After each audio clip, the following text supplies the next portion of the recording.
你試過將普通洗潔精倒落洗碗機，以為多泡就乾淨，結果可能成個廚房俾泡沫攻佔，洗碗機隨時壞埋。點解會咁？普通洗潔精嘅設計就係要大量泡沫，但洗碗機靠強力水柱沖洗，咁多泡沫反而妨礙清洗，仲會搞到機器出問題。要用洗碗機，一定要用洗碗機專用粉。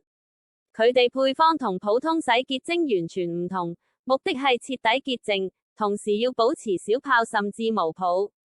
關鍵就係入面嘅消泡劑，呢種神秘成分迅速瓦解泡沫，確保洗碗機內部保持低泡環境，令水柱更有效率咁清潔碗碟。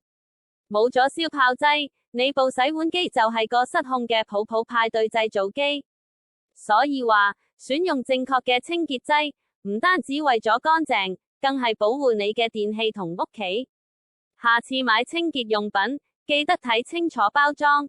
洗碗機同普通洗潔精真係差好遠㗎。學識呢個小知識，你生活會輕鬆好多。